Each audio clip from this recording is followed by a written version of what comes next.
Okay, we're recording to the cloud, and Naomi will download us later. Okay, I'm Roz. I'm from the Rotary Club of Metropolitan Honolulu here on Oahu. And I'm glad to be a part of this and to see how we can make things better. Arlene.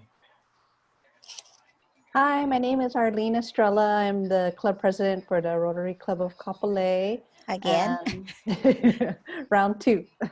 And I would like to learn more about environmental stuff. I try to be definitely more earth conscious and recycle and be sustainable. So anything that I could learn to help and contribute and bring that awareness to the public would be great.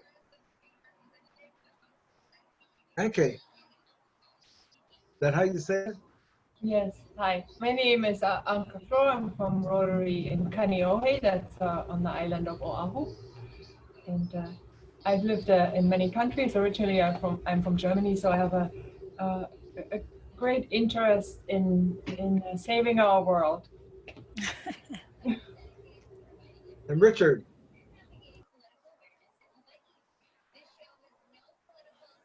Oh, he ran away. You still there, Richard? He's still here. Richard?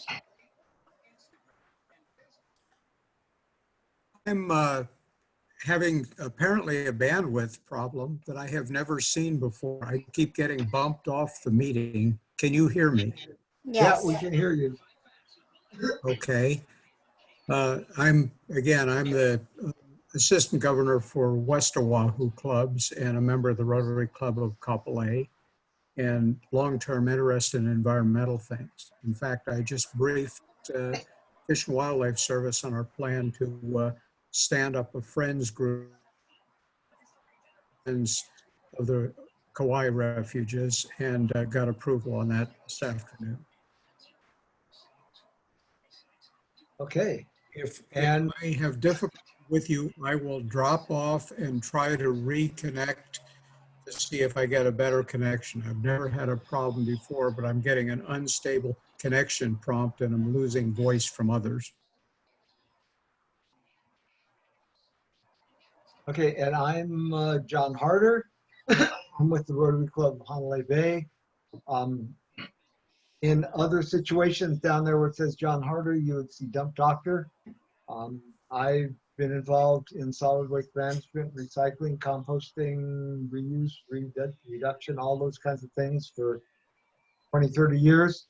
And I'm also really involved in climate change. So, Rescue tubes. okay, now I'd like to introduce our speaker. Today we're going to be talking, I can't bring up the right, there we go. We're going to be talking with Elizabeth Bagley, Bagley? Bagley is great. Yeah, Bagley. thanks, John. Elizabeth Bagley, about drawdown. Project Drawdown is I'm really not sure, but it's kind of a big project that's focused on achieving what we call drawdown. It's the future point in time where the levels of greenhouse gas in the atmosphere stop climbing and start to steadily decline. The mission of Project Drawdown is to help the world reach drawdown and thereby stopping catastrophic climate change. Elizabeth is the director of Drawdown Learn.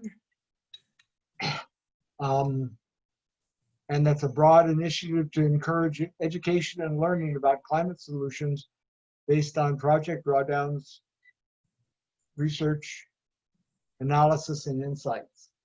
I got a whole bunch of other stuff on Elizabeth, but I won't go through it. It just lets you know that it's amazing, overwhelming, and she knows more about this stuff than any of us have ever even thought about.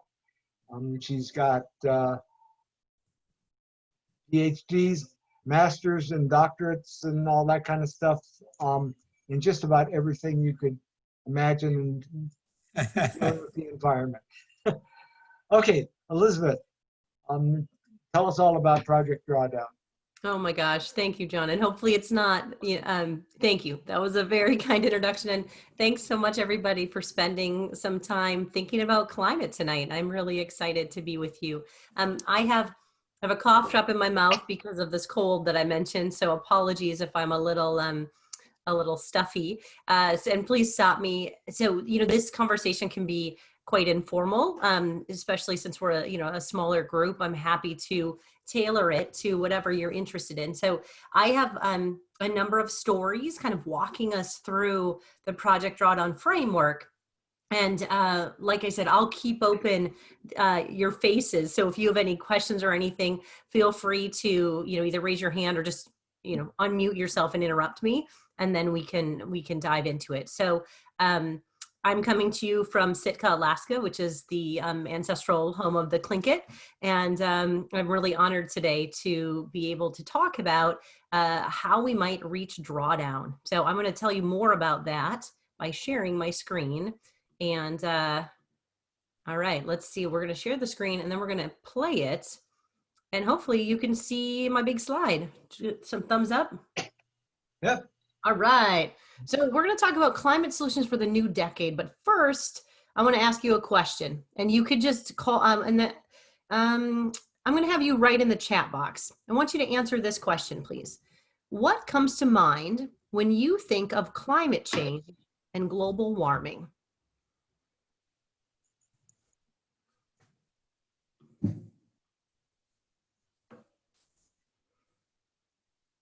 Our island lives absolutely make us think about water level rising. What do other people think when they think of climate change and global warming? Fires, that is very relevant, especially from what we're seeing on the west coast of the US right now, as well as in Brazil and many other parts of the world. Any other thoughts that come to mind? Our children and our grandchildren, absolutely. And fires and smoke, and especially as the smoke blankets the entire country, the entire down south of the US. So this question's kind of heavy. And, I start with this question because this is actually a question that GlobeScan asked 14,000 people around the world. And when those 14,000 people were asked this question, 44% of the people talked about outcomes. They talked about things like changing weather and melting ice caps, rising sea levels, like we talked about. So almost half of the people talked about outcomes. 18% of people said that they think about the causes of climate change, things like the burning of fossil fuels like coal, oil, and natural gas. And only 3% of those 14,000 people mentioned anything about solutions to climate change. So if we weren't thinking about solutions, we are definitely not alone. And therein lies the opportunity. That's the opportunity for us to really embrace and start a conversation about climate solutions where we can work together to put those solutions into place in our Rotary clubs, in our homes, in our communities, and in our businesses. And so my hope is that after our conversation this evening, solutions will be some of the first things that come to mind. And you might be wondering, well, what are the solutions? We don't hear about them very much. Well, that's what we do at Project Drawdown. This slightly unreadable diagram is our a visualization of all of the solutions that we've researched that are in hand today and work and our climate solutions. So I'm going to dive into a bunch more of those during our talk. And so the nonprofit I work for is called Project Drawdown, and we're the world's leading resource on climate solutions. That's what we focus on, climate solutions. We have a new publication that came out earlier this year. It's available for free on our website. Excuse me. It's called the Drawdown Review. And the Drawdown Review has really shifted our thinking as an organization to talk a lot about what I'll mention. I'll go into more detail about these co-benefits, where climate solutions are rarely just climate solutions, but often and almost always make the world better in many other ways as well. So I highly recommend that you check out the Drawdown review. Now, this kind of a publication relies on an awful lot of people. And we have a research team that is made up of fellows from all over the world. Those fellows work with us for 3 to 6 months and really dive into individual solutions and look at those solutions in terms of their feasibility, their financial, the financial feasibility, whether or not they can be scaled, whether or not they actually reduce those heat trapping gases. And so this team together works to reach something called Drawdown. So you might be wondering, you have a weird name for your organization. What in the world is Drawdown? Well, it's a scientific term that actually means the future point in time, that blue dot, when those levels of heat trapping gases, you're probably familiar with the Mauna Loa curve of the heat trapping gases increasing over time. So the moment of Drawdown is that point in which the heat trapping gases in the atmosphere stop climbing and start to steadily decline. And that is a crucial turning point for life on Earth. And that turning point is one that we must reach as quickly, as safely, and as equitably as possible. But you might be wondering, well, how do we reach Drawdown? Well, that's what we're going to talk about today. We're going to talk about the solutions. And to really understand the solutions, I want us to think about, how did we get here in the first place? Well, if we imagine the atmosphere, and specifically the heat trapping gases that humans are putting in the atmosphere, let's imagine those as that rectangle on the screen. The sources of those heat trapping gases, that blanket around the Earth that's getting thicker and thicker and warming the Earth, excuse me, those heat trapping gases are really coming from 6 main areas. We call those the sources. The sources are things like the ways we use and produce electricity, our food, our agriculture, and our land use, industry, transportation, buildings, and other energy-related emissions. So those are our sources of heat trapping gases, but thankfully, our story doesn't end there. Nature does an enormous favor and removes about 40% of those heat trapping gases that we put into the atmosphere. This is nature by itself doing what it does best. So we get about 24% of those heat trapping gases absorbed by the land, by land sinks, and about 17% from coastal and ocean sinks. But that still leaves about 60% of those heat trapping gases left behind. And that's what creates that thick blanket around the planet. So knowing where those heat trapping gases are coming from and where they're going can really help us identify a suite of solutions that we can implement that can help us reach Drawdown. So I'm going to go into our framework for climate solutions, and you'll notice that these the same sources show up as sinks, right? Because if we know what's causing, what's creating the greenhouse gas emissions, those heat trapping gases, then we need to reduce those sources. So when we think about our first S, so our Drawdown framework for climate solutions is built around 3 S's. So the first S is sources. We want to reduce the sources of those heat trapping gases. So we want to reduce the sources from electricity, food, agriculture, and land use, industry, transportation, and buildings. Our second S is we want to support sinks. The sinks specifically focusing on land, focusing on coastal and ocean sinks, and on engineered sinks. And the third part of our framework is we want to improve society. So we have sources, we have sinks, and we have society. Those 3 S's, those 3 interconnected areas for action, are the places where we need to pursue solutions globally, simultaneously, and with determination. So tonight, I want to provide you with an overview of climate solutions that we have in hand now, today, to reach Drawdown and begin to come back into balance with the planet's living systems.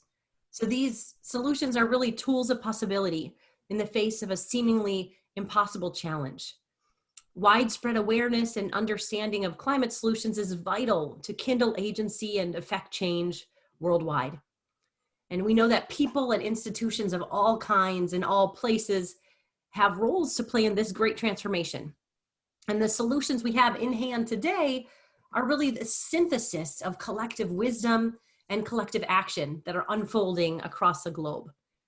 And this is where we talk about those co-benefits. So beyond just addressing heat trapping gases, climate solutions have co-benefits that contribute to a better, more equitable world. Climate solutions are rarely just climate solutions. For example, those that curb air pollution are also health solutions. Others that protect and restore ecosystems are also biodiversity solutions. Many climate solutions create jobs, they foster resilience to climate impacts like storms and droughts, and they bring other environmental benefits like safeguarding water resources. So these climate solutions can advance social and economic equity, especially if they're utilized wisely and well, if we pay attention to who decides, who benefits, and how any drawbacks are mitigated. And we know that it takes intention, it takes care, and it takes courage to move solutions forward in ways that heal rather than deepen systemic injustices. And we have the opportunity and the obligation to co-create systems that are safe and equitable, ensuring that both people and the planet can thrive together. So tonight I want to share stories of climate solutions that, when put into place, help us move toward drawdown and help the people and the communities that we care about. So I want to start with the electricity sector. And since the emergence of the electrical systems in the late 1800s, society has created most of its electricity by using fossil fuels, by burning coal, oil, or natural gas. And that locked up energy of the long buried plants and animals is turned into electricity as carbon dioxide spills into the atmosphere as a byproduct. So for each of our solution areas, so if you remember, electricity is one of the sources, that first S, a source of those heat trapping gases. I'm going to show you what we call, very scientific term, our bubble diagrams. So these bubble diagrams show you the different solutions that fit underneath the electricity umbrella. So what you're seeing here is you're seeing that the solutions related to reducing the sources of heat trapping gases from the electricity sector focus on shifting production, enhancing efficiency, and improving the system.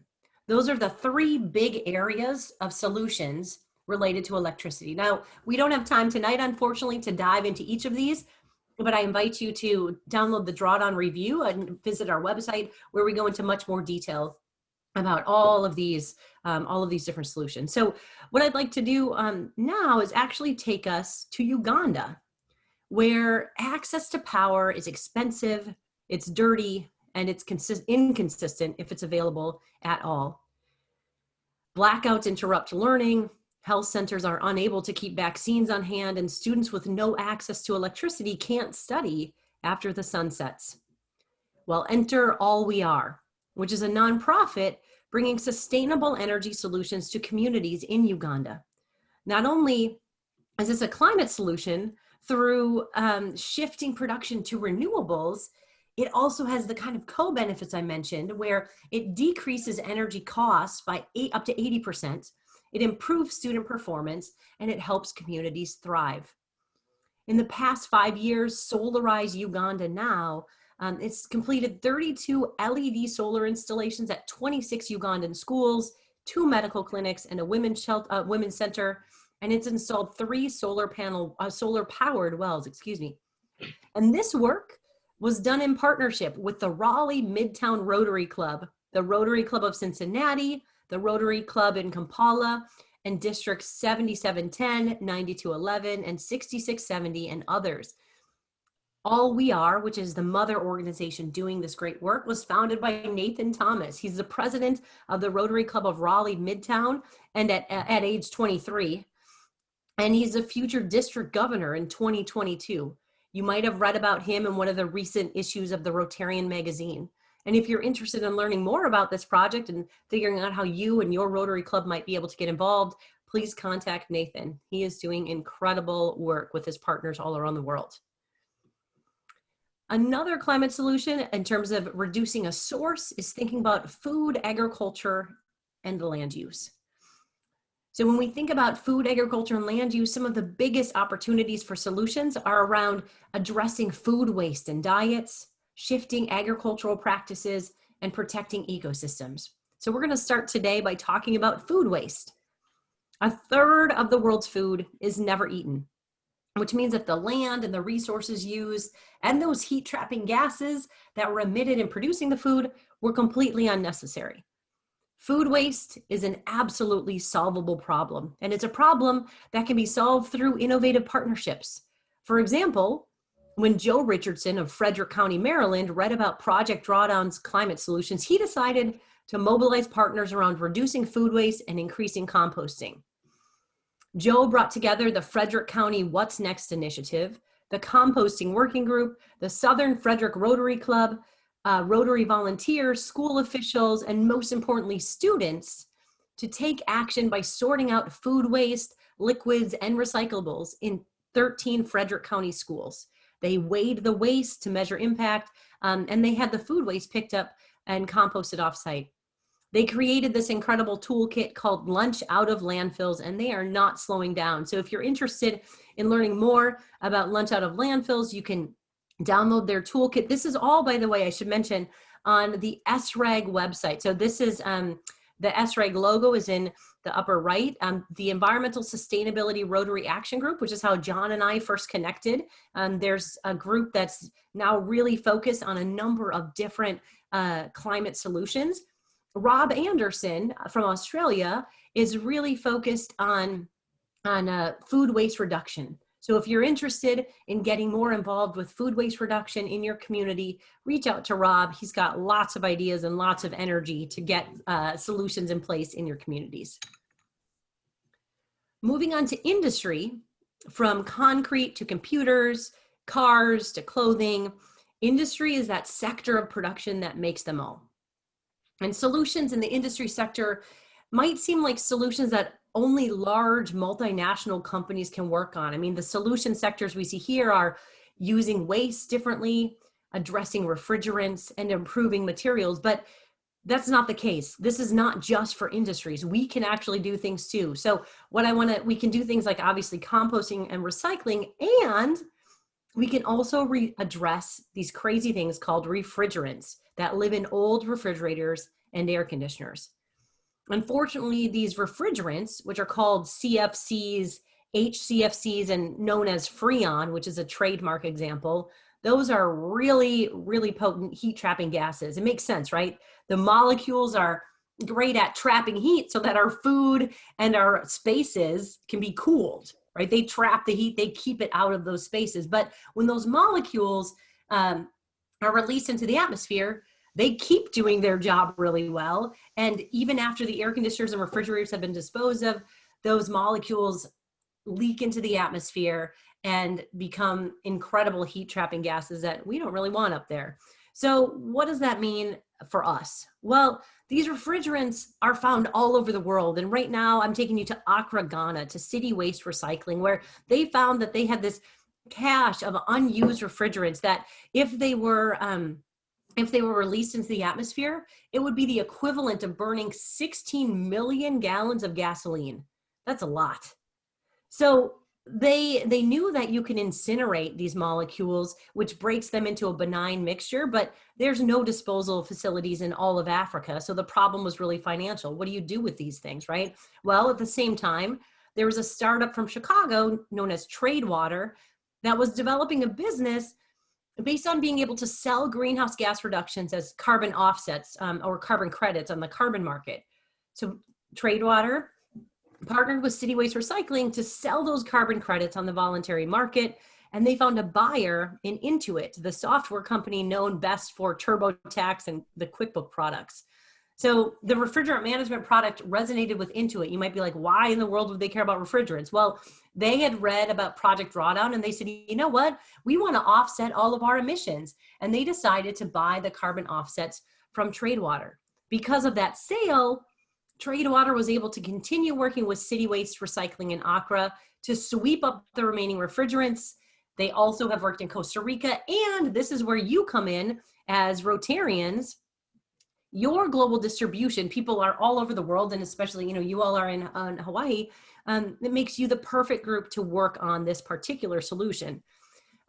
you all can find and fetch this ferrofreon through a new SREG project. So Clary Nolet, is leading a project right now with the ultimate goal of creating and selling CFC destruction credits to 1 million tons of carbon dioxide equivalents.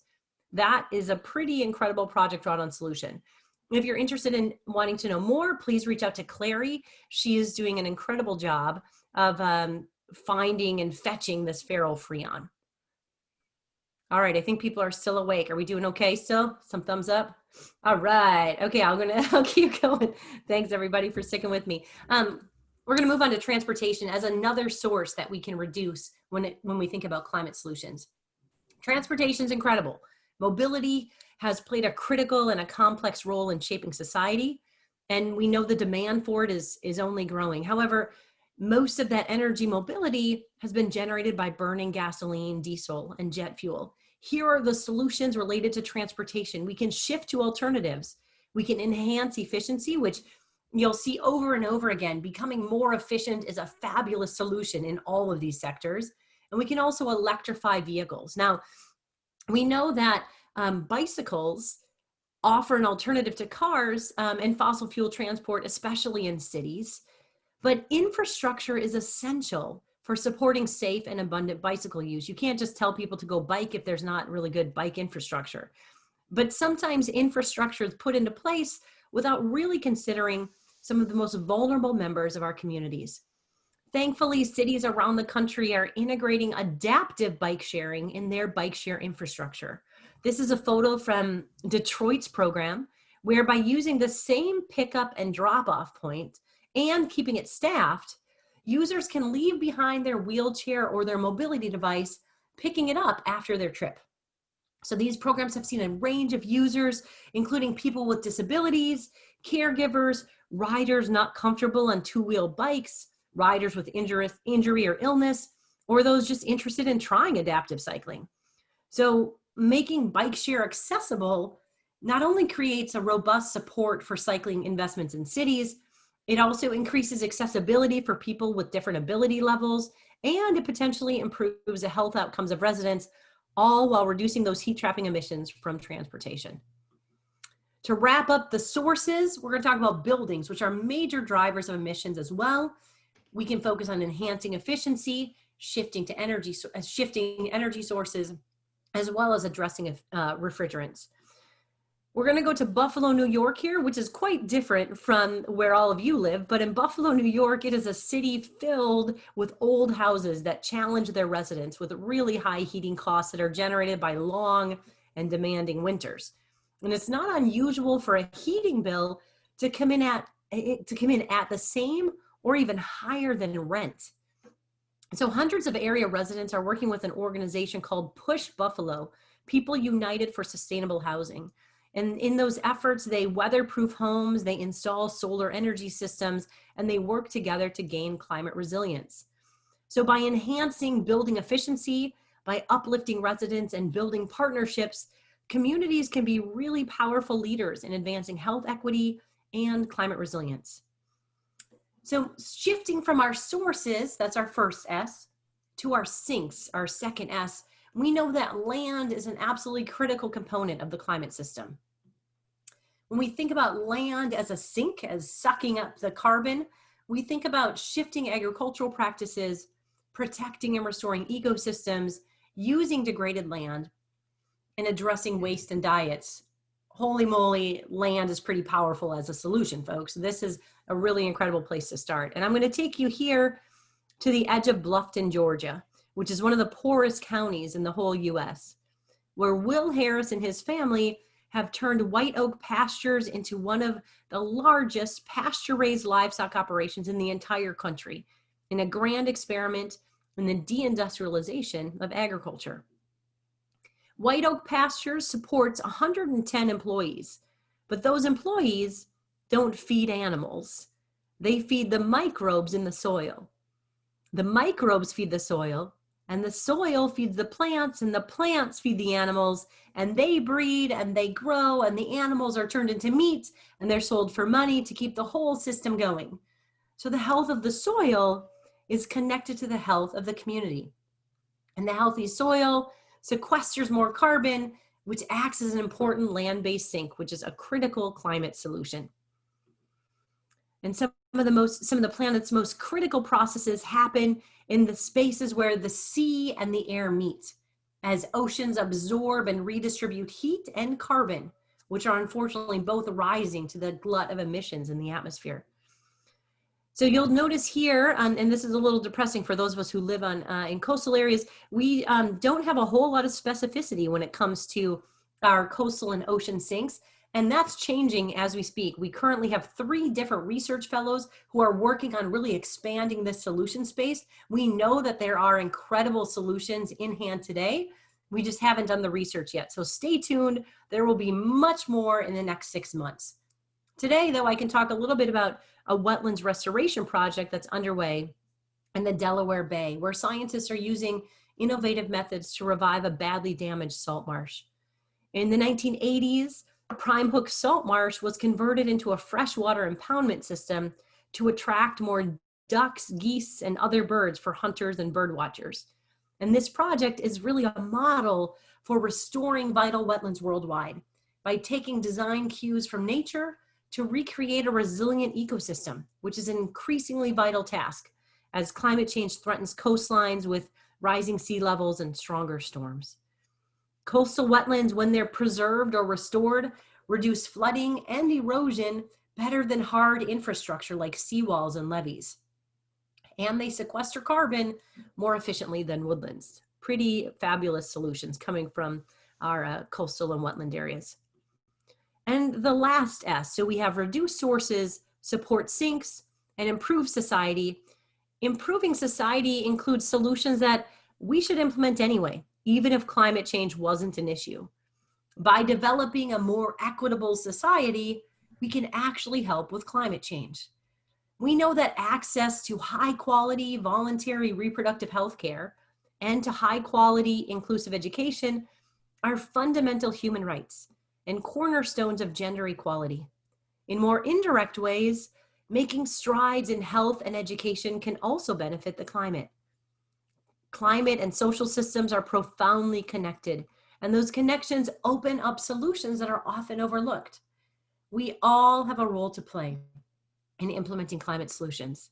And one way that communities around the world are engaging their citizens in climate action is through something called the Drawdown Eco Challenge, which is a fun and social way to take measurable action on climate.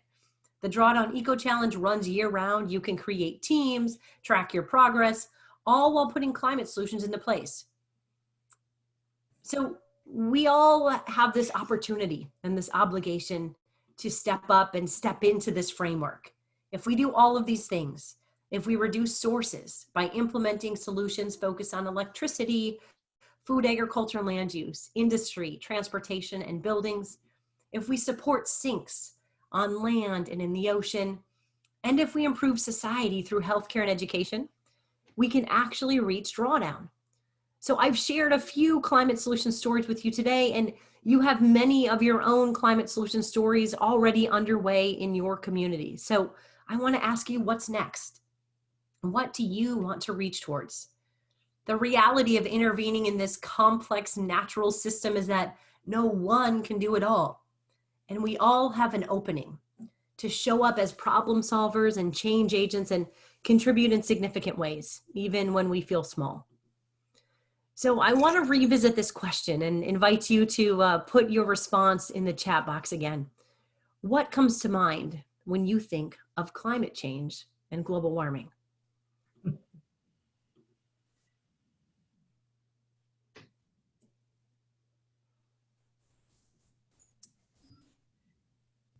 Thanks so much, Arlene, for saying every little bit counts.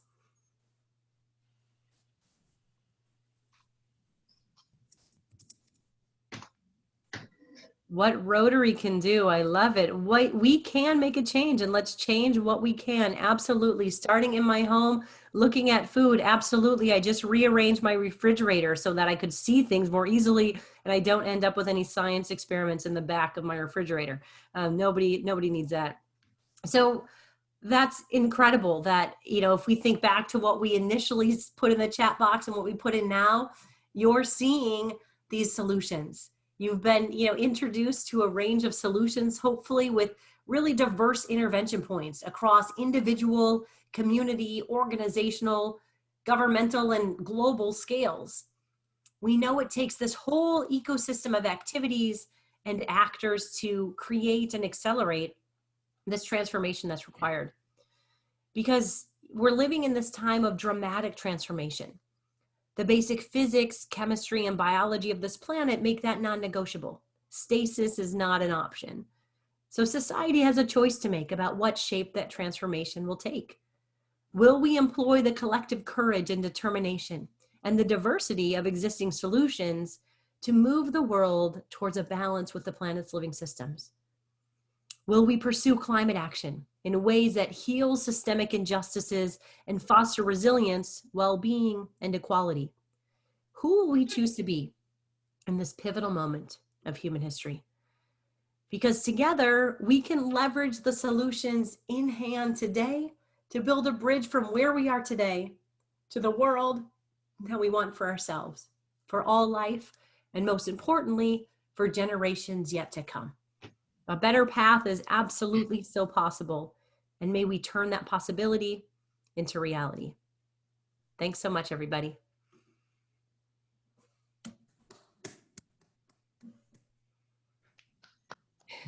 Thanks. Oh. Where are we going here? Okay, thank you, Elizabeth.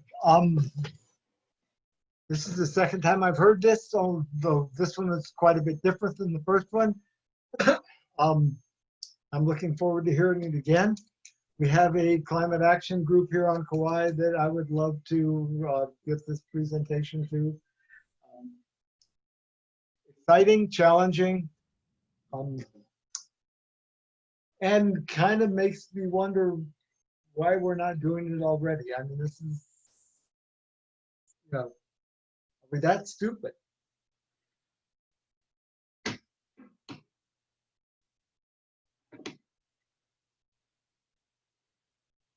guys are all muted. Can you unmute yourself, or do I have to unmute you? Okay. Unmuted now. Okay. So we got any other thoughts? Thanks, Elizabeth. You are so hopeful. I mean, so inspiring. Sometimes I feel a little bit down looking at the world, not after this presentation. So this is wonderful. I just have a very practical question. You know, you just moved your entire family to Alaska, and how does your daily life look like, just as a personal family? You know, how do you make as a family in your daily life changes? Yeah, absolutely. Thanks, Anka, and thank you so much for the kind words. I mean, I think, you know, my nature is to be pretty optimistic, and I think hope is a verb, not a noun, where we have to actively remember to be hopeful, right? And put solutions into action, so that we don't just want to, you know, pull our covers up over our head and hide. So I appreciate, you know, it definitely takes work to stay optimistic given the state of affairs today. And I don't always do a great job of limiting my news consumption and need to take breaks sometimes and remind my husband that no, I don't want to hear the latest thing that came out of the, you know, the national government. Anyway, so that said, yeah, so Anka, you know, here's a real life confession. My 11-year-old son really loves hamburgers. Like, that is his favorite food. And so I don't eat beef. That's one thing that, you know, beef is, and I grew up on a sheep farm. I have a lot of context here. I grew up in Wisconsin on a sheep farm, and my parents still raise cattle and eat a lot of beef. And I've chosen, you know, to not eat beef, mostly because of the incredible heat trapping gases that come from the production of those animals. But my 11-year-old loves it. He loves it. And so here I am trying to decide how to do that. And here's the thing, here's where we've come to an agreement. He's able to get a hamburger. Like if we go out to eat somewhere, he's able to order a hamburger, but he can never waste it, right? So when we talk about the importance of not wasting food, food waste is not created equal, right? Like wasting a salad versus wasting a hamburger, the hamburger like has so much more impact in terms of the heat trapping gases than the salad. So, you know, I talk with my kids really openly about how we don't waste food, right? Like that's not something that we do. And especially when they're choosing to eat meat, right? We're making sure that those foods are definitely not wasted. In terms of kind of what's changed since we just moved up here, I haven't yet figured out whether there's a way to compost. You know, I was really grateful in the San Francisco Bay Area where we came from to have curbside weekly composting, which was great. So we could compost all of our food scraps. Here, I still need to learn a little bit more about how to do that, whether or not, what the opportunities are. And so, you know, for me, Anka, I think we talk a lot about how to treat the earth well, how to treat other people well, really kind of instilling values. And I think that's a really important place to start with anyone, to find those common values and then have the conversation from there, right? To meet people where they're at rather than being righteous or preaching and, you know, being holier than thou, but rather meeting people with their values and then taking that next step. Thank you. What a good reminder not to be holier. Just meet people where they are. I like that. I'll offer a thought or two. First of all, John, thanks for co-hosting, and Elizabeth, thanks for a great presentation. I think that, you know, there's much that we need to learn as we look in the mirror. We feel pretty grateful as Americans, and yet we live an extravagant lifestyle. We do eat a lot of beef and other meat. We do fly a lot. We do want to have a comfortable environment, and we use a lot of electricity. So all of the things that we can do to reduce our footprint, our carbon footprint, reduce our CO2 and our methane footprint clearly are important. So I think we can make some incremental changes that will work well. But I think you're on exactly the right track of trying to raise our consciousness just a bit. If anyone looks at what is happening today in Washington, Oregon, and California, that should be a pretty succinct reminder that we might not be on the right path. And while we humans have a great deal that we can do to alter our environment, we don't master it. And there's a piece of this global warming that we own and can do something about. If I were to quibble with you over the long term, it'd be on the margins. It would be my concern about the little piece of your electrical solution that talks about offshore wind farms, which I think have the potential to be fairly destructive to our oceanic birds as they migrate. But other than that, I'm in your team. Thanks. Thanks so much for saying that. And I think, you know, I appreciate you bringing up the minor quibble as well, because, you know, as we research solutions, we need to be mindful that there are multiple variables and multiple variables to consider as we think about what success looks like, right? So I think, you know, I don't know whether or not that was part of the model. That's not something that I've looked at closely, but I mean, the albatross, are you kidding me? I love those things. I don't want a single albatross ever harmed by anything. Oh my gosh, I'm obsessed with those birds. And like the puffins that we have right off St. Lazarius Island right here in Sitka. You own a piece of it now in Sitka. You're entitled every once in a while to enjoy a nice fire in your wood stove to take the chill off. But before you cut all that down black spruce and birch and stuff and burn it, take a look at what that does too, you know, so burn it sparingly. You know, what's amazing here, we have 100% renewable energy. So our home here is all electric, and all of the electricity comes from hydroelectric power, which, you know, there are definitely trade-offs, but it's all hydro. So we don't have any gas, we don't have any oil, we don't have a fireplace. So we're all hydro here, which I'm, you know, deeply grateful for. Yeah. But I mean, that another great point too, you know, a great step for anyone is to electrify everything, right? Because once our lives are electrified, we can make sure that that electricity is powered by renewable sources. Very good. I'll come camp on your doorstep next fishing season. Mahalo.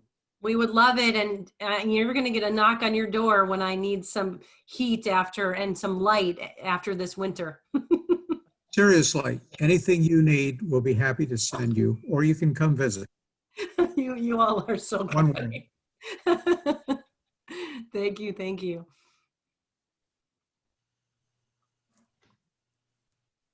Okay. How does some your more? Arlene? Yeah, so I was going to ask Elizabeth, how do you get the word out there about your organization? So Project Drawdown has a couple of different areas we work in. I specifically work in Drawdown Learn, which is really focused on education and engagement. So we're working with, right now we're creating a series of 20 or so videos, which I'll be happy to share when those come out later in the winter, focused on climate solutions. And those will be specifically targeting kind of undergraduate level students. I'm also working with a YouTube creator right now on a series of climate solution videos for the youth audience, which I think will be really, really exciting. And then partnerships with SRAG, the Environmental Sustainability Rotary Action Group from the Rotary folks, is one way we can talk about these solutions as well. We work with a lot of community groups, and that's kind of under the Drawdown Learn pillar.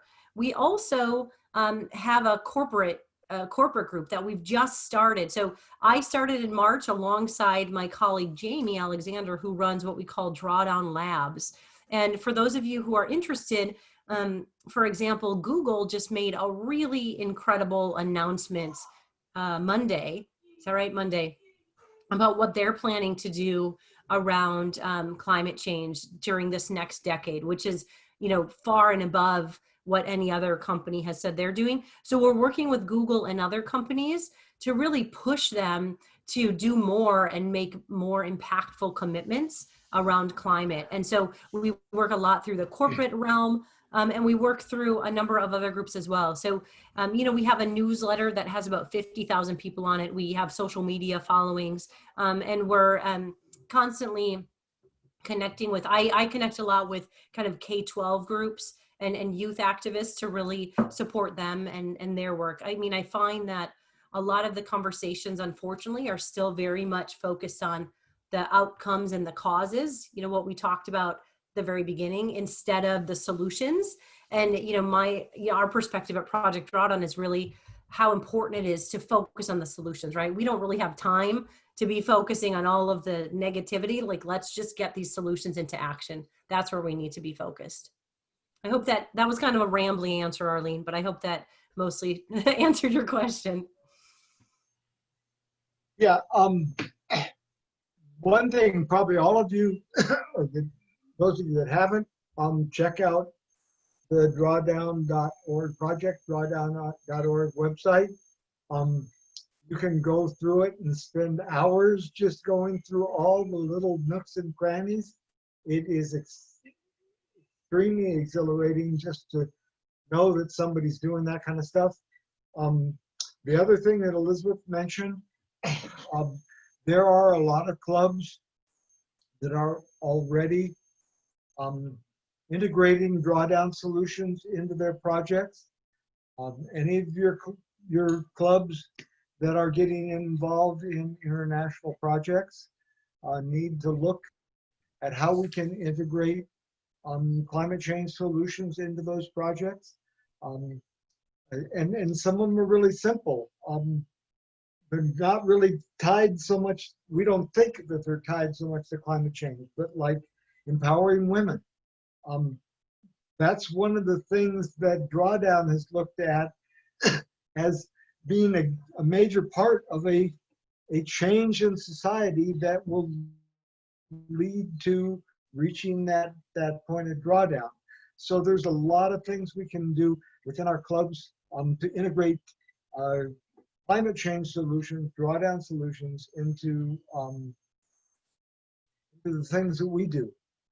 The other thing that, John, can I just interrupt real quick on that one Yeah. point? Because I literally just got this book today. So this book, All We Can Save, Truth, Courage, and Solutions for the Climate Crisis, it's going to show up backwards for you, isn't it?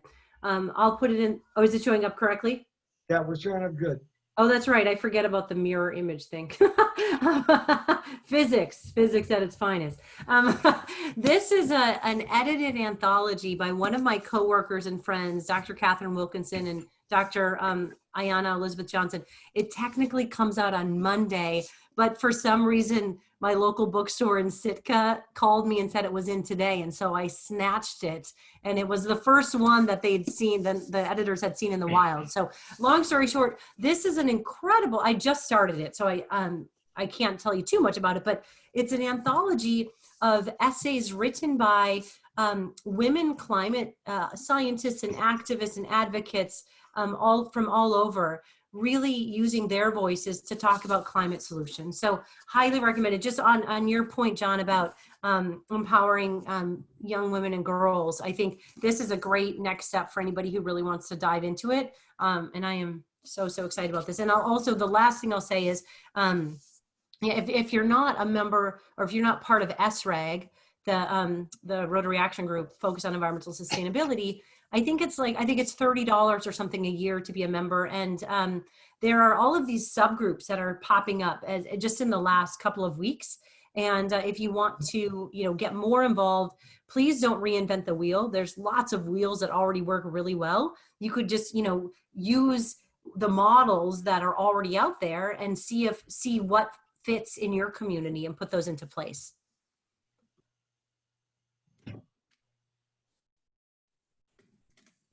Okay, we got anything else for Elizabeth? I can send all of you, one thing I will do is, since we only got a few people here, but I'll send everybody Elizabeth's email. So if you've got any other questions, get them to her. But I mean, yes, this has really been interesting and exciting. Thank you. Okay. One question. With all the three S's, I just wonder, what role does the spirituality play? That is a fabulous question that we have not really looked at throughout Project Drawdown. I think that's part of improved society, and in that realm, we have not really deeply considered all of the different ways to improve society and what those either direct or indirect impacts on climate are. But I think that's a great kind of next step in that space. There are other groups who look really much more thoughtfully at that space. We haven't yet, and maybe we will in the future. Thank you. Yeah. Thanks, Anka. I also wanted to wish you the best for your cold. Thank you. I think I'm on the upswing, which I'm grateful for, and again, grateful it's not anything more serious. That's good. One last thing on that, because I've been involved in zero waste and waste management and that kind of thing, I've kind of focused a lot on consumption. And it's one thing that a lot of times you don't really think about when you look at the energy generation sector and the solutions sector, because it's spread out in our production, in our electrical generation, in our transportation, in our disposal, all of those things. So personally and as a society, but personally, we need to look at controlling our consumption, reducing the things we buy, especially the things we buy that we really don't need, and look how, as individuals and as a society, we can help reduce the impacts of climate change just by modifying what we do every day. Okay, so Elizabeth, thank you. I kind of wanted to go through a couple more things on the meeting, but I do want to talk to you a little bit more about talking to a couple other groups here in Hawaii. So we'll get back to you. All right. Thank you so much, everybody. Thanks for taking the time. It was such a pleasure. Yeah. All right. Have a great evening. Bye-bye. Okay. Okay. A couple quick things. I'm not sure if all of you are aware, but Rotary is kind of involved in a number of pre-planning projects throughout the state. The Club of Kaka'aku, and nobody's here from the club, and usually they are, is involved in at least a couple major projects on Oahu that you might want to, your Oahu people might want to tie into. They're looking at latter part of November, I think it is, in a major tree planting out on the North Shore. Rotary Hawai'i is involved in numerous statewide projects, not necessarily tied into Rotary, and they're primarily on Maui. But there's some exciting things happening with carbon sequestration and tree planting through Rotary Hawaii. And then a group that I'm involved with, Rotary Kauai, which is tied into Rotary Hawaii, is going to be looking at planting at least 1,000 trees end of October here on Kauai in Poipu area. So there's a lot of tree planting efforts going on, and it may be something that all of your clubs want to get involved in, because it's not only a way to help the environment, both sequestering carbon, but also reducing erosion, improving the soils, all of those kinds of things, but also giving individuals something they can do to experience changing their life and changing the environment. So if any of you want more information on that, get a hold of me or get a hold of somebody from the Eco Club in Kaka'aku. Pili, I think it's Kevin is also involved in that group, and find out about what they're doing on Oahu.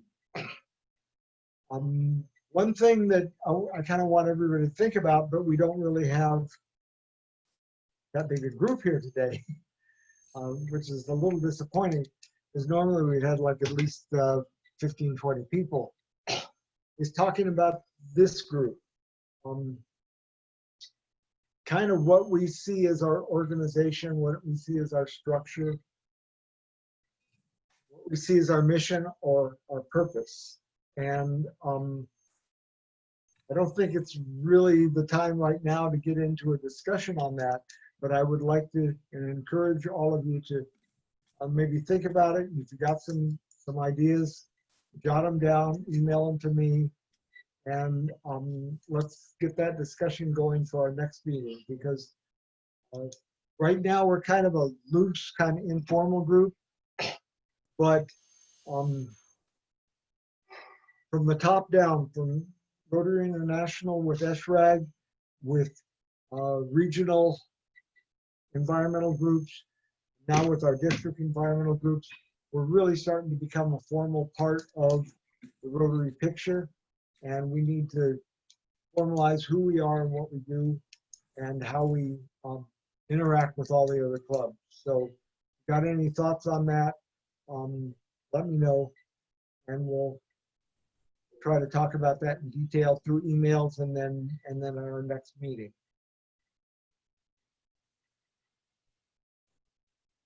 So, as I said, Drawdown has kind of gotten me going with a whole lot of ideas for other projects. And so, again, as a group, maybe we want to think about what our mission is, what our purpose is, and how we can look at taking action locally to implement some of these drawdown issues or other projects that we see within our communities.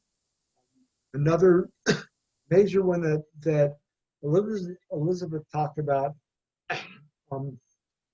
another part of carbon sequestration is getting a lot of the organics, especially the green waste, so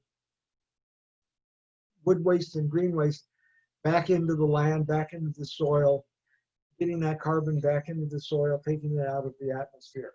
So there's opportunities, maybe not so much on Oahu, but on all the neighbor islands that have a lot of cattle, a lot of pasture going for tilling in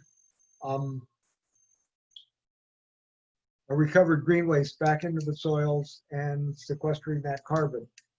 There's a really great project, Marin project, that's been doing that on the west coast of California that had great results. So, I don't know, do we have anything else? Anybody else have some stuff they want to talk about?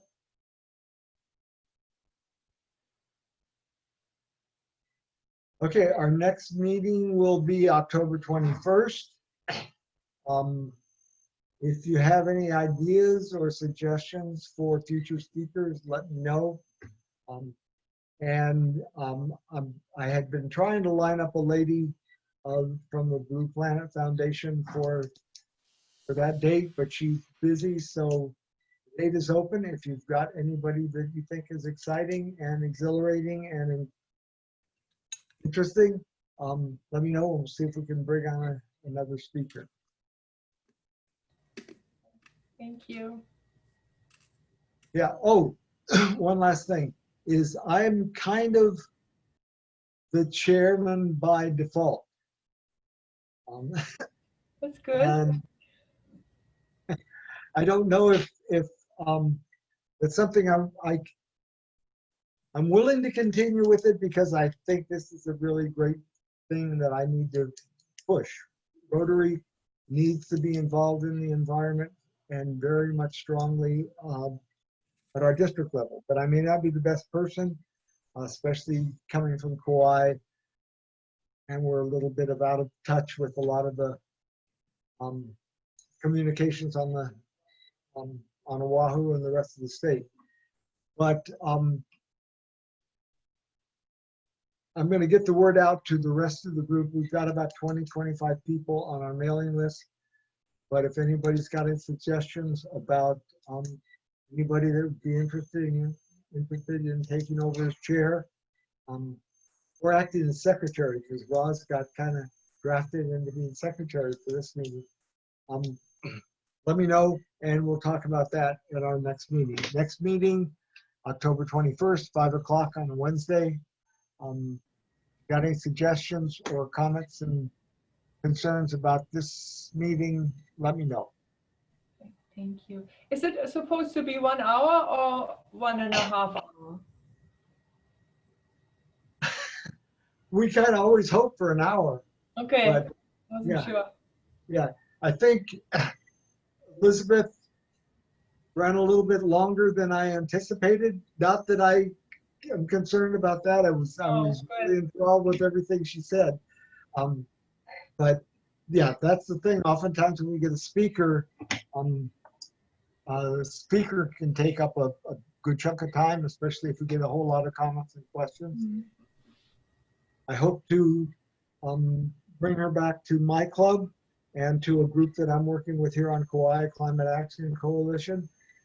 She or people from Drawdown are more than willing to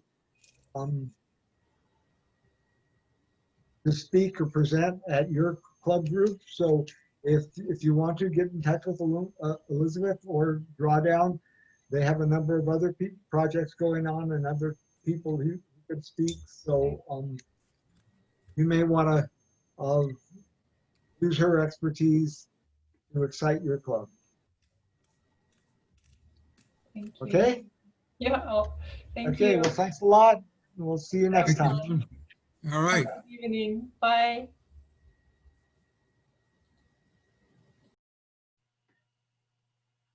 Bye, Roz.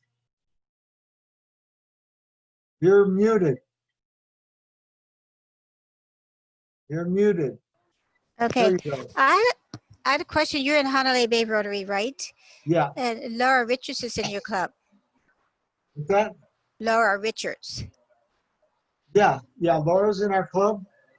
She's hasn't been attending too much lately. First, I know. with the COVID thing and going all the way back to the flood, but and then the passing of her husband. So Yes.